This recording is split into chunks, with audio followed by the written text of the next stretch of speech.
மத்தேயு 14ஆம் அதிகாரத்தின் 22ஆம் வசனத்திலிருந்து 30ஆம் வசனம் முடிய வேத பகுதியை நம்ம எல்லாருக்கும் பரிச்சயமான ஒரு சம்பவம். இதில் குறிப்பாய் ஆண்டவர் தம்முடைய சீஷர்களுக்கு தம்மை மீண்டும் ஒரு விசை அவர் யார் என்பதை அறிந்து கொள்ள ஒரு வாய்ப்பை கொடுக்கிறார். Jesus gave an opportunity to know him one more time in their life. இயேசுவை அவர்கள் வாழ்வில் மீண்டும் ஒரு விசை அறிந்து கொள்ள ஒரு வாய்ப்பை ஆண்டவர் தருகிறார். An opportunity to know God or know Jesus. இயேசுவை அறிந்து கொள்ள மற்றொரு வாய்ப்பு என்கிற தலைப்பின் கீழ் இந்த நாளிலே கர்த்தருடைய வார்த்தையை உங்களோடு பகிர்ந்து கொள்ள விரும்புகிறேன். இயேசுவை அறிந்து கொள்ள மற்றொரு வாய்ப்பு. An opportunity to know who this Jesus one more time. இந்த 14ஆம் அதிகாரத்தில் 3 மிக முக்கியமான சம்பவங்களை மத்தேயு இங்கு ரெக்கார்ட் பண்ணியிருக்கிறார். யோவான் ஸ்நானகனுடைய மரணம், அதற்கு பிற்பாடு 5 அப்பமும் 2 மீனையும் கொண்டு இயேசு கிறிஸ்து 5000 பேரை போஷிக்கிறார் என்கிற சம்பவம், அதைத் தொடர்ந்து நாம் வாசித்த இந்த சம்பவம். 3 சம்பவங்கள் ஒன்றன் பின் ஒன்றாய் சொல்லப்பட்டது. இது ஒரே நாளில் நடந்த சம்பவமா அல்லது இதற்கு இடைப்பட்ட காலங்கள் சில உண்டா என்கிற ஆராய்ச்சிக்குள் நாம் போகாமல் இருந்தாலும், we should know something happened as sequence one after the other. ஒன்றன் பின் ஒன்றாய் நடந்த சம்பவத்தை எழுதியிருக்கிறார். இயேசுவை அறிந்து கொள்ள இயேசு ஒரு வாய்ப்பை கொடுக்கிறார். I just want to link all these 3 incidents one after the other. இந்த 3 சம்பவத்தை ஒன்றன் பின் ஒன்றாய் நான் இணைத்து காண்பிக்க விரும்புகிறேன். நம்பர் 1, முதலாவதாக இயேசுவுக்கு முன்பதாய் இயேசுவுக்கு வழியை ஆயத்தம் பண்ணும்படி ஆண்டவரால் அனுப்பப்பட்ட யோவான் ஸ்நானகன் மனம் திரும்புவதற்குரிய ரட்சிப்பின் சுவிசேஷத்தை பிரசங்கித்தார். ஜனங்கள் யோவான் ஸ்நானகனுக்கு பின்பதாய் திரளாய் சென்று அவனுடைய வார்த்தையை கேட்டார்கள், மனம் திரும்பவும் செய்தார்கள். மனம் திரும்பினவர்களுக்கு மனம் திரும்புவதற்குரிய ஞான ஸ்நானத்தை யோவான் ஸ்நானன் கொடுத்தார் என்று வேதம் சொல்லுகிறது. So John the Baptist was considered to be one of the good religious leader who led people to religiosity. யூத மார்க்கத்தை தவிர யூத மார்க்கத்திற்கு மாறாய் ஒரு மார்க்கம் என்று சொல்லாமல் ஒரு வழியை, நல்ல போதனைகளை சொல்லிக் கொடுத்த ஒரு நல்ல மத தலைவனாய் இருந்த யோவான் ஸ்நானகனின் மரணம் ஜனங்களின் மனதில் ஒரு பெரிய சலனத்தையும் பயத்தையும் கொடுத்திருக்கிறது. Now when the disciple of Jesus heard the death of John the Baptist, obviously they were afraid why this should not happen to Jesus or his disciple to us. இயேசுவுக்கும் அவரை பின்பற்றுகிற சீஷர்களாகிய எங்களுக்கும் ஏன் இப்படிப்பட்ட ஒரு சம்பவம் நடக்கக்கூடாது? யோவானின் தலை வெட்டினது போல எங்க குருநாதராகிய இயேசுவின் தலை ஏன் வெட்டக்கூடாது? அல்லது அவரை பின்பற்றுகிற எங்க தலையை ஏன் சீவக்கூடாது? ஒரு வேலை நடந்தா என்ன இருக்கும், எப்படி இருக்கும் அப்படின்ற ஒரு பயம் அவருடைய உள்ளத்தில் இருந்து கொண்டிருக்கிறது. From now on an unidentified fear drifted into the hearts and minds of the disciples. இயேசுவின் சீஷருடைய உள்ளங்களில் இந்த இடத்திலிருந்து அடையாளம் கண்டு கொள்ள முடியாத ஒரு பயம் அப்படி இருதயங்களை பீடிக்க ஆரம்பிக்கிறது. Probably இதற்கு அடுத்தது நாம் பார்க்கிற இந்த மலை பிரசங்கம், இயேசு செய்த பிரசங்கம், அங்கு திரளாய் கூடியிருந்த ஜனங்கள், இயேசு செய்த அற்புதம், இந்த சம்பவம் செகண்ட் இன்சிடென்ட். இந்த 2ஆம் சம்பவம், ஒருவேளை இயேசு இந்த சீஷர்கள் இந்த பயத்திலிருந்து நீங்கணும் அப்படின்றதுக்காக இப்படி ஒரு கூட்டத்தை ஆயத்தப்படுத்தினாரா தெரியல.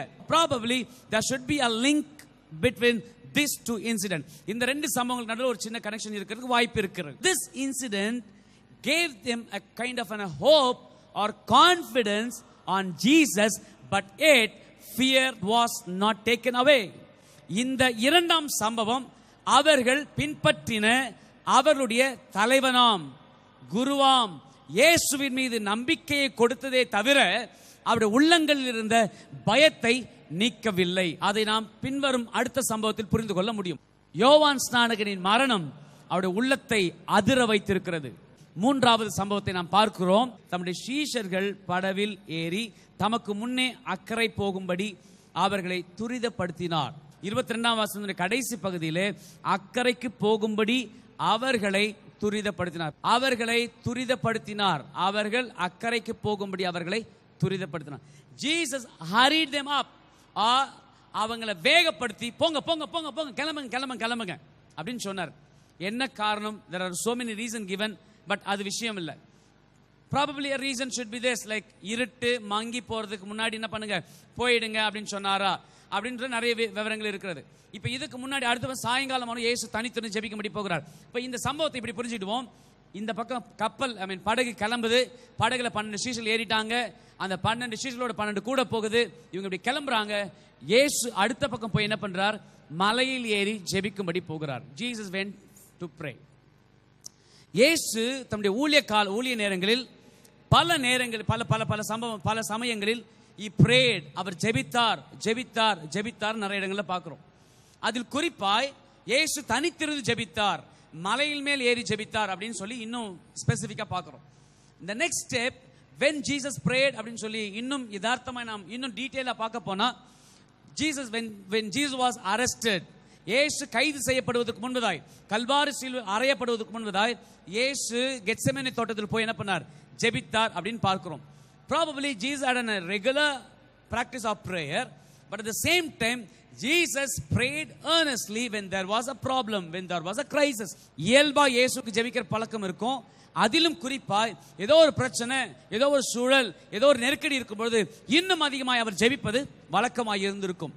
அப்ப இந்த சூழலில் அவர்களை போகும்படி துரிதப்படுத்தினார் சொல்லும்போது அந்த வார்த்தைகளை கொண்டு நாம் புரிந்து கொள்ளக்கூடிய சில விஷயம் என்னவென்றால், there should be some problem arose at that place. அந்த இடத்தில் ஏதோ சில பிரச்சனை, ஏதோ ஒரு பிரச்சனை நடந்திருக்கு.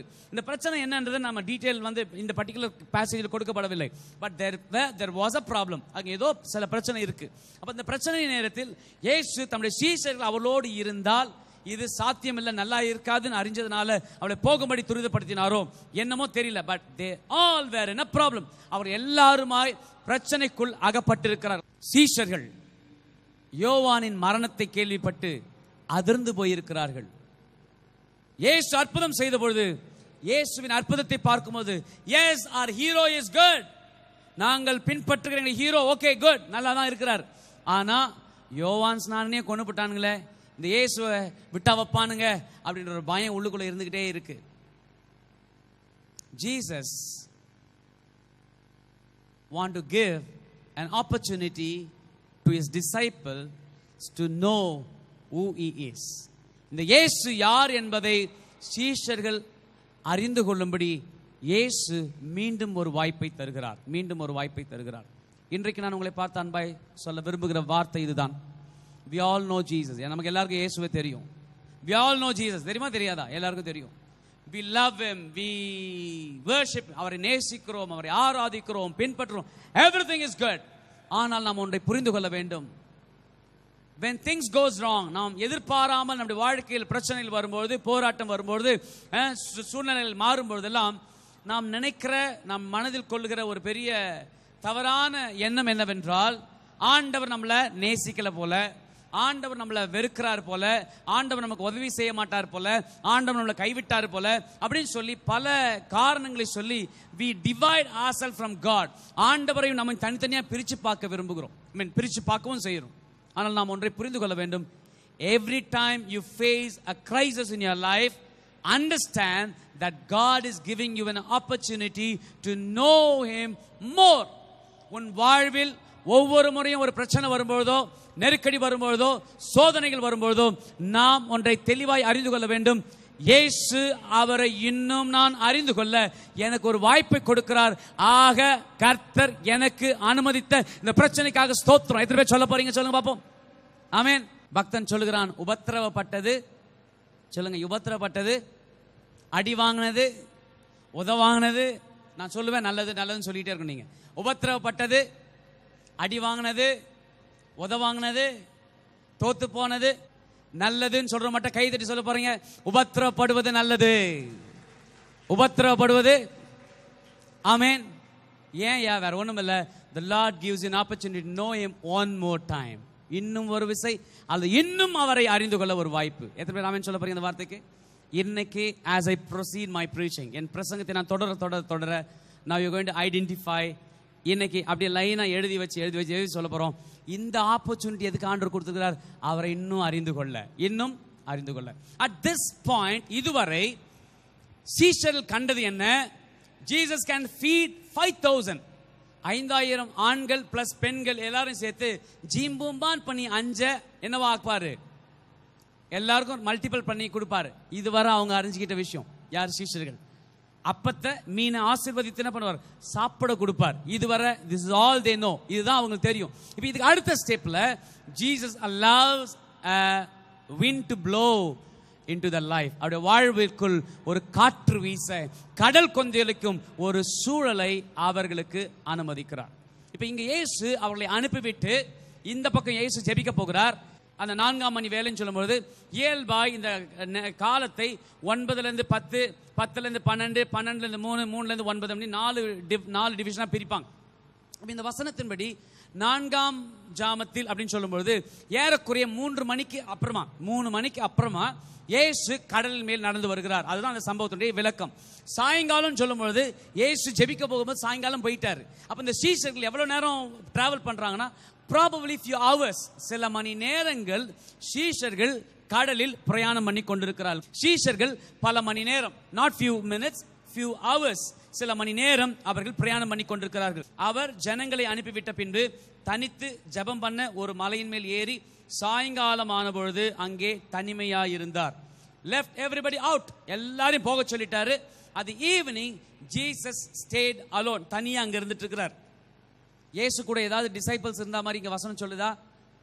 Closer one, near one, dear ஒன்லாம் யாரும் இல்லை, எல்லாம் போங்கடா கிளம்பி போங்க அப்படின்னு சொல்லிட்டு இயேசு மட்டும் தனித்திருக்கிறார். எல்லாரும் என்ன பண்ணிட்டாங்க, போயிட்டாங்க. 24ஆம் வசனத்தில் அதற்குள்ளாக படகு எங்க போயிருச்சு, இப்ப நடுக்கடலுக்குள் போய்விட்டது. அதற்குள்ள இப்ப படகு எங்க போயிருச்சு, நடுக்கடலுக்குள்ள போயிருச்சு. படகின் மேல் அலைகள் அடிக்க ஆரம்பிக்கிறது. படகின் மேல் அலைகள் அடிக்க ஆரம்பிக்கிறது. இவங்க அந்த போட்டை அங்க செயில் பண்ண ஆரம்பிக்கும் பொழுது if everything is perfect only then they would have done it, right? கப்பலை ஓட்டிட்டு போறதுக்கு எல்லா சாதகங்கள் இருந்தா மட்டும் தான் என்ன பண்ணிருக்கணும், போயிருக்கணும். அப்ப சாதகம் இல்லாமல் இருந்தா படகு என்ன பண்ணிருக்க, போயிருக்காது. அப்ப when they started their journey everything was perfect. அவள் பிரயாணத்தை ஆரம்பிக்கும் பொழுது சீதோஷ நிலை எப்படி இருந்துச்சு, நல்லா தான் இருந்துச்சு, everything was perfect. ஆனால் இந்த படகு நடுக்கடலுக்கு வந்த உடனே தான் இப்ப என்ன ஆயிருச்சு, டிஸ்டர்பன்ஸ் வருது. டிஸ்டர்பன்ஸ் முன்னாடியே தெரிஞ்சிருந்தா நான் என்ன பண்ணிருக்க மாட்டேன், போயிருக்க மாட்டேன். அப்பவே தெரிஞ்சா பண்ணிருக்க மாட்டேன், வாங்கியிருக்க மாட்டேன்.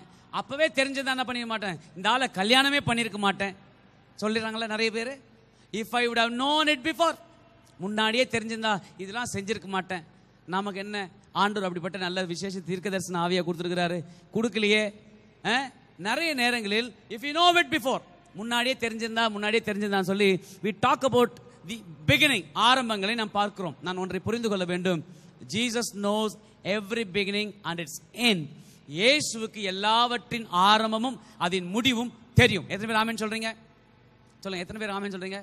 இப்போ ஹரியப் பண்ணார் அப்படின்னு சொல்லி எனக்கு ஒரு சின்ன சலனம் வந்துச்சு அந்த இடத்துல. அப்போ கொஞ்ச நேரம் வெயிட் பண்ணி ஜனங்களெல்லாம் பேசி கொஞ்சம் ரேப்போலாம் பில்ட் பண்ணிட்டு இப்படியே இவனுங்க லேட் பண்ணா, ஒரு வேலை அப்படி லைட்டாக மேகங்க திரள்றதை பார்த்து இந்த பையனுக்கு போக மாட்டானுன்னு சொல்லி ஒரு வேலை இயேசு சீக்கிரம் கிளம்பு அனுப்பினாரான்னு தெரியல, இல்லை துரிதப்படுத்தி அனுப்பினார் அப்படின்னு சொல்லும்போது இங்கே கொஞ்ச நேரம் லெத்தாஜிக்காக பேசி அப்படி மேகத்தை பார்த்தோம். இல்லை ஜீசஸ் நாங்கள் போகலை, உமா கூடவே வரோம்னு சொல்லி என் கூட எங்கே தங்கிடுவாங்களோ என்னமோ காரணம், கோ ஃபாஸ்ட் அப்படின்னு சொல்றாரு. காரணம் என்ன, Jesus knows the beginning which was comfortable and quite okay. ஆரம்பத்தை அறிந்த இயேசு யதார்த்தம், இயல்பாய் சாதகமாக இருந்த ஆரம்பத்தை கண்ட இயேசு கிளம்பு அப்படின்னு சொல்றாரு. அதே இயேசுவுக்கு முடிவு கொஞ்சம் சோகம் நிறைந்ததா இருக்கும் தெரிஞ்சும் அவங்க என்ன பண்றாரு, go on அப்படின்னு சொல்லி கை குலுக்கி சந்தோஷமா படகுல ஏத்தி என்ன பண்றாரு, அனுப்புகிறார். எத்தனை பேர் ஆமென் சொல்றீங்க இந்த வார்த்தைக்கு? இப்ப சொல்லுங்க, my Jesus knows my beginning and my end. என் இயேசுவுக்கு என் ஆரம்பமும் தெரியும், சொல்லுங்க முடிவு. பக்கத்துல கையை பிடிச்சி சொல்லுங்க, சிஸ்டர், இயேசுக்கு அந்த ஆரம்பமும் தெரியும், முடிவும் தெரியும். ஆரம்பமும் தெரியும். இன்னைக்கு எத்தனை பேர் ஆரம்பத்தில் இருக்கிறீங்க, நடுவில் இருக்கிறீங்க, முடிவில் இருக்கிறீங்க தெரியல. I don't know where we are. நம்ம எங்க இருக்கிறோம், ஆரம்பத்தில் கிளம்புற இடத்துல இருக்கிறோமா, நடுவில் இருக்கிறோமா, முடிகிற இடத்துல இருக்கிறோமா தெரியல. But we are all sailing, அது ஒன்று மட்டும் நிச்சயம். நம்ம எல்லாரும் என்ன பண்ணி பிரயாணம் பண்ணிக்கிட்டு கொண்டிருக்கிறோம், அதுவரை நிச்சயம். அப்போ இயேசுவுக்கு ஆரம்பம் தெரியும், முடிவும் தெரியும். நடுவில் என்ன நடக்கணும், சரி இப்போ இதை சொல்லுங்க, நடுவில் என்ன நடக்கணும் தெரியும். இப்போ சொல்லுங்க பாப்பா, அதான் வார்த்தையை பக்கத்தில் கை பிடிச்சி, நடுவில் என்ன நடக்கணும் தெரியும். அப்படிலாம் சொல்லி நம்மளை கிளம்பிடான்னு சொன்னா நம்ம போவோமா, சொல்லுங்க. அப்படிலாம் சொல்லி கிளம்பிடான்னு சொன்னா நம்ம போவோமா? இயேசுக்கு எண்டு தெரியும். எண்டு என்ன, okay bye any means you are on the sure. முடிவு என்ன, எப்படியோ நீங்க கரை போய் சேர்ந்துருவீங்கடா, இதுதான் எண்டு. எண்டோட நிறுத்திட்டா பிரச்சனை இல்லை. ஆனா இயேசுக்கு இன்னும் ஒண்ணு தெரியா, அது வேற ஒண்ணும் இல்ல. Jesus knows the things that is going to take place in between. ஆரம்பத்தையும் முடிவும் அறிந்திருக்கிறது மட்டுமல்ல, இடையில் நடக்க போகிற எந்த அதுவும் இயேசுக்கு தெரியும். ஆமென் சொல்லுங்க. இப்ப கை தட்டி சொல்லுங்க. Jesus even knows things that is going to take place in between. ஆரம்பமும் முடிவும் மட்டும் இல்ல, நடுவில் நடக்கிறது தெரியும். நடுவில் மட்டும் கொஞ்சம் பிரச்சனை, நடுவில் லைட்டா கொஞ்சம் காற்று வரும், கொந்தளிக்கும். பரவாயில்ல போங்கடான்னு சொல்லி நான் போயிருப்பாங்களா சீசர்கள்லாம்? வேணாப்பா வேணாப்பா வேணாப்பா, நான் இங்கேயே செத்தாலும் உம பாதத்திலே சாவறேன், கடல்ல போய் உருகுலைஞ்சு சாக விரும்பமில்ல சொல்லிருப்பாங்களா? Jesus gives you an opportunity. பல நேரங்களில் இந்த வாய்ப்பு, இதை ஏன் ஆண்டவர் எனக்கு அனுமதிச்சார், ஏன் அனுமதிச்சார் கேள்வி கேட்டோம்னா, இயேசுதான் அனுமதிச்சார். சொல்லுங்க, இயேசுதான் அனுமதிச்சார். சொல்லுங்க, இயேசுதான் அனுமதிச்சார். சும்மாலாம் அனுமதிக்கல, கழுத்தை பிடிச்சி தள்ளுறார். சொல்லுங்க பாப்போம். இந்த எக்ஸ்பீரியன்ஸ் எத்தனை பேருக்கு இருந்திருக்கு தெரியல. I love that experience. பல நேரங்களில் ஆண்டவர் இப்படி ஃபோர்ஸ்ஃபுல்லா தூக்கிட்டு வந்து பிரச்சனைல உள்ள உட்கார வைப்பார். ஏன் ஆண்டவரே விட்டீங்க? வெயிட் பண்ணு, இன் பிட்வீன் இன்டர்வல் ஒன்று இருக்கு, அங்க அடி உள்ளோம், கடைசி எண்டு க்ளோரி. அல்லேலூயா. நடுக்கடலில் அலை அதிகமாய் வீசி அந்த அலையினால் அவர்கள் பயந்து போயிருக்கிறார்கள். இந்த பர்டிகுலர் வர்ஸ்ல அவருடைய பயத்தினுடைய எக்ஸ்ட்ரீம்ல அங்க சொல்லப்படல. ஆனால் அதுக்கு அடுத்து பின்வரும் வசனங்கள் நான் பார்க்கிறோம். அவர் கடல் மேல் நடக்கிறதை சீஷர்கள் கண்டு கலக்கம் அடைந்து ஆவேசம் என்று சொல்லி பயந்ததினால் அலறினார்கள். உடனே இயேசு அவர்களோடு பேசி, திடன் கொள்ளுங்கள், நான் தான், பயப்படாதிருங்கள் என்று சொன்னார். நான் தான், பயப்படாதிருங்கள் என்று சொன்னார். ஏற்கனவே பயந்து கலங்கி போயிருக்கிறார்கள் உள்ள படகுல. இவர்களுக்கு இன்னும் ஒரு ஷாக். அப்ப உள்ள படகுல பிரயாணம் பண்ணும்போது இவன் எல்லாம் சொல்லியிருப்பான், நடுக்கடலை கொந்தளிக்கும் போது, இந்த இயேசு நம்ம பாஸ் ஒருவேளை அவருக்கு தெரிஞ்சிருக்குமோ நடுவில் இப்படி ஒரு பிரச்சனை, ஆக்சிடென்ட்லாம் நடக்கும்னு சொல்லிட்டு, பத்தியாப்பா அவர் நம்மளை விட்டுட்டு அவர் மட்டும் எஸ்கேப் ஆயிட்டார் சொல்லியிருக்க மாட்டான். 12 பேர் சும்மா வாய வச்சிருந்திருப்பானுங்க. இப்போ இயேசு கூட இருந்ததுதான் பிரச்சனை இல்லை. ஆனா இயேசு கூட இல்லை. அப்ப இவங்க பேசும்போது சொல்லிப்பாங்க, நம்ம பாஸ்க்கு எல்லா விஷயம் தெரிஞ்சு என்ன பண்ணிட்டாரு, நம்மள மட்டும் சாவுங்கடான்னு சொல்லி அவர் எஸ்கேப் ஆயிட்டாரு சொல்லியிருப்பாங்களா? பேசியிருக்க மாட்டாங்களா? பேசியிருப்பாங்க. ஆனா இயேசுக்கு அவன் பேசுவானும் தெரியும், இவன் திட்டுவானும் தெரியும், இவன் எதனா கலட்டா பண்ணுவானும் தெரியும். இருந்தாலும் போய் பாரு, I'll give you an opportunity, ஒரு வாய்ப்பை தருகிறேன். ஒரு வாய்ப்பை ஆண்டவர் நம்முடைய வாழ்வில் அனுமதிக்கிற எல்லா சூழ்நிலையும் அப்படியே அள்ளி வச்சுக்கணும். எனக்கு வேணாப்பா சொல்லுவோமா? நல்ல லைட் எரியும், ஃபியூஸ் போயிடும் பல்பு. என்ன சொல்லுங்க? தேங்க்யூ ஜீசஸ், ரொம்ப நன்றி ஆண்டவரேன்னு சொல்லியிருக்கிறோம். ஒன்று சூர்யா பல்பு தயாரிச்ச கம்பெனிக்காரன்லேருந்து திட்டி, அப்படியே வரிசையாக திட்டி கடைக்காரனை திட்டி, கடைசியில் ஃபிக்ஸ் பண்ண எலக்ட்ரிஷியனை திட்டி, எல்லாரும் திட்டி தீத்துருவோமா? ஒரு சின்ன விஷயத்த சொல்கிறேன், எல்லாவற்றுக்காக எப்பொழுதும் கர்த்தருக்கு சொல்லணும். ஆண்டவரே நீர் ஆகாரம் கொடுத்ததுக்காக நன்றின்னு சொல்ற வாய், ஆண்டவரே நீர் பட்னியா போட்டதுக்காக நன்றி. எத்தனை பேர் சொல்ல போறீங்க? இப்ப ஆண்டவரின் வாழ்வில் அனுமதிக்கிற எல்லா வாய்ப்பையும் எஸ்கேப் ஆகி மட்டும் போகணும்னு நினைக்கவே, எஸ்கேப் ஆயிட்டோம் சொன்னா, if you try to escape, you will lose the opportunity to find your God. உன் ஆண்டவரை கண்டுகொள்ளும்படி கர்த்தர் உனக்கு கொடுத்த அந்த வாய்ப்பை நீ இழந்து விடுவாய். எத்தனை பேர் ஆமென் சொல்ல போறீங்க? You will lose the opportunity. இப்ப இங்கு அவளுக்கு இருந்த பிரச்சனை, they were caught in a problem where the threat comes to their life. அவர்கள் ஜீவனுக்கு அச்சுறுத்தல் வரக்கூடிய ஒரு பிரச்சனைக்குள் அவர்கள் மாட்டிக்கொள்கிறார்கள். இனி நாங்கள் தப்பிப்போமா பிழைப்போமான்னு தெரியல. we don't know. List out your hopeless situation. உன் நம்பிக்கையற்ற சூழல்கள் எவைகள் என்பதை இப்ப லைனா ஐடென்டிஃபை பண்ணிக்கிடுங்க. இந்த பின்னணி தான் உங்களுக்கு சொல்லுகிறேன். உங்களுடைய ப்ராப்ளம், சீஷர்களுடைய ப்ராப்ளம், பாஸ்டருடைய ப்ராப்ளம். நம்பிக்கையற்ற சூழல், சிச்சுவேஷன்ஸ் ஆஃப் ஹோப்லெஸ்னஸ், நம்பிக்கை இல்லாத ஒரு நிலை. இப்ப சீஷர்களுடைய நம்பிக்கை இல்லாத நிலை என்னவென்றால், அவர்கள் ஜீவன் தப்புமா தப்பாதா என்கிற ஒரு நிலைக்குள் அவர்கள் இருக்கிறார்கள். ஜீவன் தப்புமா, ஏற்கனவே த்ரெட் ஆஃப் their லைஃப். ஏற்கனவே நான் உங்களுக்கு ஆரம்பத்தில் சொன்னேன், யோவான் தன்னை கொண்டது போல எங்களை உயிரை கொண்டு போட்டுருவாங்களோன்ற பயம், அங்க தப்பிச்சு வந்தோம், இங்க வந்து மாட்டிக்கிட்டோம். இயேசு நம்பிக்கை நட்சத்திரமாய் மீண்டும் ஒரு வாய்ப்பை கொடுக்கிறார். ஆமென். Jesus gives them an opportunity to find him one more time. இன்னும் ஒரு விசை அவரை அறிந்து கொள்ளும் ஒரு வாய்ப்பு. இப்போ இயேசு என்ன செய்கிறார்? இவர்கள் இப்படியே பிரயாணம் பண்ணி கொண்டிருக்கும் பயந்துட்டு இருக்கும்போது, when they saw Jesus walking on the waters, right, கடல் மேல் இயேசு நடந்து வருகிறதை இவர்கள் கண்டபொழுது பயந்து போனார்கள். they again got afraid. திரும்ப பயப்படுகிறார்கள். அப்ப இதற்கு முன்னாடி இயேசு கடல் மேல் நடந்ததா இவர்கள் பார்த்தது இல்லை. they have not seen Jesus in that manner before. இதற்கு முன்பதாய் இயேசு இப்படி செஞ்சார் அப்படின்னா அவன் கண்ணு பார்த்ததில்லை. பார்த்திருந்தா நம்பி இருப்பான். ஆனா இயேசு நடந்தது அவர்கள் பார்க்கவில்லை. ஆனா இப்ப அவங்க என்ன பார்க்கறாங்கன்னா, when they found Jesus walking on the water, கடல் மேல் நடந்து வருவதை பார்த்த உடனே ஆவேசம் அப்படின்னு சொல்லி என்ன பண்றாங்க, அலறினார்கள். தமிழில் ஆவேசம் என்று சொல்லப்பட்டிருக்கிறது, ஆங்கிலத்தில் ஸ்பிரிட் அப்படின்னு சொன்னா ஆவி. நிறைய பேருக்கு ஆண்டவர் ஐடென்டிஃபை பண்ணிக்கிறாங்களோ இல்லையோ, ஆவியை கரெக்டாக ஐடென்டிஃபை பண்ணிப்பாங்க. ஆவி அதுன்னு கண்டுபிடிச்ச உடனே இப்போ இந்த சீசனில் இந்த பிரச்சனை இல்லை, அவன் மனசில் இம்மிடியட்டாக எது வந்திருக்கும், யோவான் ஸ்நானகன் தாண்டா. புரிஞ்சதா நான் சொல்கிற வார்த்தை? இப்போதான் செத்து போனா அவனை மாதிரி நமக்கு நடந்துருமோன்ற பயத்தில் கலகத்தில் வரும். வந்துட்டான்டா இப்போ யோவான் ஸ்நானகன், அவன் போனவன் தனியாக போக வேணாம், நம்ம எல்லாரையும் அள்ளிட்டு போகலான்னு சொல்லி நம்மளை தூக்கிட்டு போகிறதா வந்திருக்கிறான். ஆவின்னு கண்டுபிடிச்ச உடனே they found it should be John the Baptist. யோவான் ஸ்நானன் செத்து போனவன் சும்மா போகல, நம்மளை எல்லாரையும் கூட்டிட்டு போறதுக்கு அதான் வராரு அப்படின்னு சொல்லி பார்த்த உடனே கலக்கம் அடைந்து, வசனத்தில் சொல்லப்பட்டிருக்கிறபடி அவர்கள் ஆவேசம் என்று கலக்கம் அடைந்து பயந்ததினால் அலறினார்கள். ஆவேசம் அடைந்து கலக்கம் அடைந்ததினால் பயந்து அலற ஆரம்பிச்சது. start screaming there. அவள் பயந்து அலறி ஒரு பெரிய ஆர்ப்பாட்டம் பண்ண ஆரம்பிச்சிட்டாங்க. But Jesus as a person, நபராய் இயேசு கொஞ்சம் முன்னாடி few ஹவர்ஸ்க்கு முன்னாடி எப்படி பார்த்தாங்களோ அதே இயேசு தான் இப்போ என்ன பண்றாரு, நடந்து வந்துட்டு இருக்கிறார். அவ பார்க்கும்போது கண்ணு என்ன சொல்லுது, இது இயேசு கிடையாதுல, வேற ஏதோ ஆவின் மட்டும் தான் கண்டுபிடிக்க முடிஞ்சது. இயேசு என்று அவளால் ஐடென்டிஃபை பண்ணிக்கிட முடியல. when they have seen at the last Jesus, இயேசுவை கடைசியா எப்ப பார்த்தாங்க, கொஞ்சம் முன்னாடி தான் ஏன் பார்த்தாங்க, few ஹவர்ஸ்க்கு முன்னாடி எப்படி பார்த்தீங்க, blessing 5 loaves and 2 fishes, 5 அப்பத்தை 2 மீனையும் ஆசீர்வாதத்தை பார்த்தேன். மிராக்கிள் வர்க்கிங் காடா பார்த்தேன், அற்புதம் செய்கிறவரை பார்த்தேன். எப்ப? few hours before. அவர்கள் ஒரு பிரச்சனைக்குள் அகப்பட்டிருக்கும் பொழுது, ஒரு போராட்டத்துக்குள் இருக்கும் பொழுது, உயிர் தப்புமா தப்பாதா என்கிற நம்பிக்கையற்ற சூழலில் இருக்கும் பொழுது, Jesus walked as he was before when he did the miracle. அற்புதம் செய்த போது அவர் எப்படி இருந்தாரோ அப்படியே தான் வராரு. ஆனால் இப்ப இயேசுவை அவர்களால் அடையாளம் கண்டு கொள்ள முடியவில்லை. காரணம் என்ன? They only saw the problem, not Jesus. அவர்களுக்குள் இருந்த பிரச்சனை மட்டும் தான் பார்த்தாங்க, இயேசுவை பார்க்க முடியல. அதிலும் குறிப்பாய் அவர்களுடைய மனதில் சிந்தையில் மிஞ்சி இருந்த பயம் மட்டுமே அவர்களை ஆளுகை செய்து கொண்டது, வேற ஒண்ணும் இல்லையா? Whenever you allow fear to rule over you, your eyes will not be open to find your God.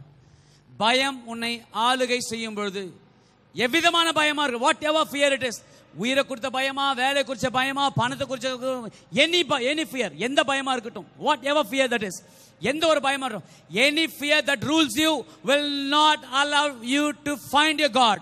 உன் தெய்வத்தை, உன் ஆண்டவரை கண்டு கொள்ள உன் கண்களை திறக்க அது அனுமதிக்காது. எத்தனை பேர் ஆமென் சொல்றீங்க அந்த வார்த்தைக்கு? பயம் ஒரு மனிதனுடைய கண்களை நிச்சயம் இருளாக்கும். நிறைய இடங்களை காண்பிக்க முடியும். கேஎஸ்சி தீர்க்கதரிசி எலியா அந்த சம்பவத்தில் பார்க்கும்பொழுது சீரிய ராணுவம் சுத்தி வந்து நிற்கிறான். ஆண்டவனே செத்து போக போறோம்னு சொல்லி கேஎஸ்சி போய் சொல்றான். தீர்க்கதரிசி சொல்கிற, ஆண்டவரே உங்களுடைய மகத்துவத்தை பார்க்கும்போது கண்ணை திறங்கன்னு சொன்ன உடனே, the moment he prayed, ஜெபித்த உடனே கண்கள் திறக்கப்பட்ட கேஎஸ்சி சீரிய ராணுவத்தை பார்க்கல, அதற்கு மாறாய் அவர்களை சுற்றி இருந்த அக்கினி மயமான குதிரைகளும் ரதங்களும் இருந்ததை அவன் கண்கள் கண்டது. பல நேரங்களில் நம்முடைய கண்களை நாம் குருடாக்கி கொண்டிருப்பதற்கு காரணம் ஒண்ணுமில்ல, we allow fear to rule us. நாம் நம்முடைய வாழ்வில் அதிகபட்சமாய் இருக்கக்கூடிய பயம் நம்மளை ஆளுகை செய்ய விட விட விட விட கடவுளை பார்க்க கண்ணு என்ன பண்ணுது, மறைக்கப்பட்டு விடுகிறது. சகோதரே, இன்றைக்கு கர்த்தர் உன்னை வைத்திருக்கிற சூழலில், கர்த்தர் உன்னுடைய வாழ்க்கையில் அனுமதித்திருக்கிற அந்த நெருக்கடியான சூழலில் நம்பிக்கையற்ற நிலை என்னவா இருந்தாலும் சரி, whatever it is, you know one thing, Jesus is the one who allowed it. அவர் தான் உனக்கு இதை அனுமதிச்சார், அவருக்கு தெரியும் how to handle this. எத்தனை பேர் ஆமென் சொல்ல போறீங்க? இதை அனுமதித்த ஆண்டவருக்கு தெரியாதா இதை எப்படி சீர் செய்வதென்றது? அவர் தான் இதை சரி பண்ண முடியும், அவர் தான் அனுமதித்தார். முதலாவது வாய்ப்பு, இயேசுவை பார்க்கும் வாய்ப்பு தவற விட்டார்கள். First opportunity to find Jesus they lost, they failed it. பார்த்து கண்டுபிடிக்க முடியல. ரெண்டாவது, now second opportunity, இதுவரை கண்டுபிடிக்கல, நமக்கு வேற ஒரு பேரை கொடுக்குறான்லடா அப்படின்னு பயந்த இயேசு, இதுக்கு மேல விட்டா என்ன பண்ணுவான், இவன் நம்மள நரகத்துக்கே அனுப்பிடுவான், இதுக்கு மேல பேசாம இருக்க கூடாது நினைச்சாரு இல்ல. The second opportunity Jesus gives them is, உடனே இயேசு அவர்களோடு பேசி, உடனே Jesus did not delay even a fraction.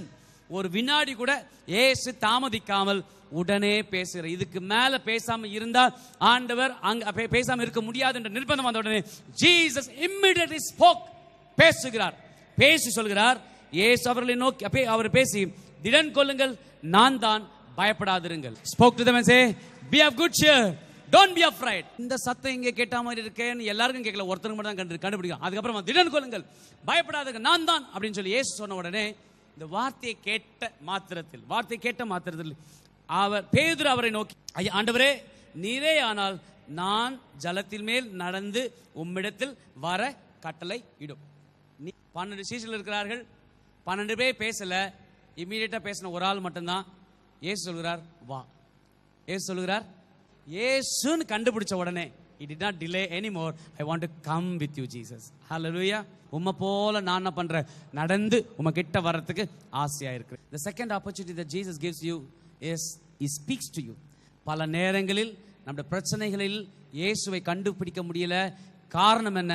we allow fear to rule over us. Fear blinds the eyes. நம்முடைய கண்களை குருடாக்கி விட்டது. அப்ப முதல் பார்க்கிறதுக்கு வாய்ப்பு, they didn't find Jesus. இரண்டாவது, இயேசு பேசுகிறார். பேசும்பொழுது இயேசுடைய வார்த்தை கேட்டுட்டு தான் முடிச்சிட்டான். ஆனால் அதுக்கு பிற்பாடு பாருங்க சம்பவத்தில் இயேசு உடனே பேதுரு கேட்ட மாத்திரம் இயேசு நோன்லாம் சொல்லாம நிறைய நடந்து அதற்கு அவர் வா என்றார். அப்பொழுது பேதுரு படவை விட்டிறங்கி இயேசுவிடத்தில் போக ஜலத்தின் மேல் நடந்தான். காற்று பலமா இருக்கிறதை கண்டு பயந்து அமிழ்ந்து போகையில், ஆண்டவரே என்னை ரட்சியும் என்று கூப்பிட்டான். Third opportunity, மூன்றாம் வாய்ப்பு, to experience. மூன்றாவது வாய்ப்பு ஆண்டவர் கொடுக்கிறார். experience this, அனுபவிச்சு பார். as Jesus walked, கேட்கிறான், ஆண்டவரே உம்மை போல என்ன நடக்க முடியுமா, வா அப்படின்றார். வான உடனே மடவன் நடந்து போயிருக்கூடாதா? இறங்கி உள்ள வந்த உடனே வசனத்தின்படி காற்று கொஞ்சம் வீரியம் அதிகமா இருக்கிறதுனால அவன் இம்மீடியட்டா என்ன பண்றான், கீழே போக ஆரம்பிக்கிறான். இந்த எக்ஸ்பீரியன்சிங் அந்த சினாரியோ எக்ஸ்பீரியன்சிங் பார்த்துருக்கு பார்த்தீங்களா, இட்ஸ் பியூட்டிஃபுல். அந்த ஆரம்பம், அந்த அனுபவம் என்பது ஆரம்பம் ரொம்ப நல்லா இருக்கும். the moment, அந்த எக்ஸைட்மெண்ட்ல டக்குன்னு எகிரி குதிப்போம், இறங்கிடுவோம், ஓடுவோம். ஆனா the next step is so worst. முதல் படிலாம் பக்கா, செகண்ட் ஓகே, தேர்ட் அதுக்கப்புறம் தான் கிராஜுவலா. ஏன்னா நம்ம போக போக இயேசு முன்னாடி இருக்கிறார், நம்ம நடக்கிறோம், அங்க போக போக நம்ம சுற்றி இருக்கிற அலைகளை கொஞ்சம் கொஞ்சமா என்ன பண்றோம், டைவர்ட் ஆகிறோம். மூன்றாவது, நம்முடைய வாழ்வில் ஜீசஸ் இயேசுவை நம்முடைய வாழ்வில் அனுபவிக்க அவர் கொடுக்கிற வாய்ப்பை நாம் தவறு விடுவதற்கு காரணம் என்னன்னா, we should find, we should look, we should நட எல்லாம் எங்க தான் இருக்கணும், ஸ்ட்ரெயிட்டா. இதை விட்டுட்டு சைடில் இருக்கக்கூடிய அலைகளை காற்றை பார்த்தோம் சொன்னா எங்க தான் போவோம். பார்த்த உடனே இயேசு அவனுக்கு கொடுக்குற அழகான பேரு அற்ப, a man of little faith. விசுவாசம் இருக்கும். இந்த பேதுருவுக்கு இயேசுவை அனுபவிக்கும் ஒரு வாய்ப்பு. He gave him an opportunity to experience Jesus. Number 1, கண்கள் கூர்மையா இருக்கணும், பார்க்கணும். காதுகள் ஷார்ப்பா இருக்கணும், சத்தத்தை கேட்கணும். மூணாவது, எக்ஸ்பீரியன்ஸ்ல நம்ம கொடுக்க வேண்டிய ஒரு ஸ்ட்ரெயிட் அட்டென்ஷன் என்னன்னா, ஆண்டவரை அனுபவிக்கும் வாய்ப்பு கிடைச்ச மாத்திரத்துல we should allow our faith to increase. நான் சொல்ற வார்த்தை எத்தனை பேர் புரிஞ்சிருக்கு? ஆண்டவரை அனுபவிக்கும் அந்த வாய்ப்புக்குள்ள நம்ம வந்துட்டோம் சொன்னா, இனி நம்ம என்ன செய்யணும்னா, நாளுக்கு நாள் நம்முடைய விசுவாசம் விருத்தி அடைய வேண்டும். விசுவாசம் என்பது ஒரு மனிதனுடைய ரட்சிப்பின் கால அட்டவணை சார்ந்தது அல்ல. It is faith has nothing to do with the calendar of our salvation. நம்ம ரட்சிப்பின் கால அட்டவணை சார்ந்தது நம்முடைய விசுவாசம் அல்ல. குருட்டுத்தனமான விசுவாசம். அந்த குருட்டுத்தனமான விசுவாசம் எஸ்ஸா நோவா, நடக்குமா நடக்காதா, வருமா வராதா, பாசிபிளா இம்பாசிபிள், இதெல்லாம் கேட்காது. பிளைண்ட். ஒன்னு மட்டும் தான் தெரியும், முன்னாடி இயேசு, கடல், நான் நடப்பேன். கையை தட்டி சொல்லுங்க பாப்போம். இந்த blind faith என்ன பண்ணும்? It will only allow him to see Jesus. இயேசுவை பார்க்க பண்ணும். கடல் கொந்தளிக்கும், கடல்லாம் பார்க்காது. It will only say, yes, you can walk. நீ நடப்ப. அவர் கையில எல்லாமே இருக்கு. அவர் தான் சொந்தக்காரர், அவர் தான் அதிகாரி. If everything is in his hand, அவருடைய கரங்களில் இருக்கும்போது நான் அவரை பார்க்கும்போது நான் சலனப்பட மாட்டேன், கலங்க மாட்டேன், பயப்பட மாட்டேன், அவிசுவாசம் அடைய மாட்டேன். இன்றைக்கு சகோதரி உங்களை பார்த்து சொல்கிறேன், Jesus is giving one more opportunity in your life to find him. இயேசுவை நீ அறிந்து கொள்வதற்கு இயேசு மீண்டும் ஒரு வாய்ப்பை இன்னைக்கு தரார். எப்ப தரார்? இப்ப தரார். எதை வச்சு சொல்றேன்னா வேற ஒண்ணும் இல்ல. ப்ராப்ளம் நீங்க பேஸ் பண்ணிட்டு இருக்கீங்களா, அதுதான் அந்த வாய்ப்பு. எந்த வாய்ப்பு? பரலோகத்துல போய் இயேசுவை பார்க்கிறது. Yes, that is true. But today, இன்னைக்கு God has given you an opportunity. இயேசு உனக்கு ஒரு வாய்ப்பை கொடுத்திருக்கிறார். அந்த வாய்ப்பு வேற ஒண்ணும் இல்ல. your problem is the opportunity. உனக்கு கர்த்தர் கொடுத்திருக்கிற அந்த பிரச்சனை தான் இயேசுவை நீ கண்டுகொள்ளும் ஒரு வாய்ப்பு. இன்றைக்கு நீ சந்தித்துக் கொண்டிருக்கிற அந்த பொருளாதார நெருக்கடி, அதுதான் இயேசு உனக்கு கொடுத்திருக்கிற வாய்ப்பு. find Jesus there. இயேசுவை கண்டுகொள்.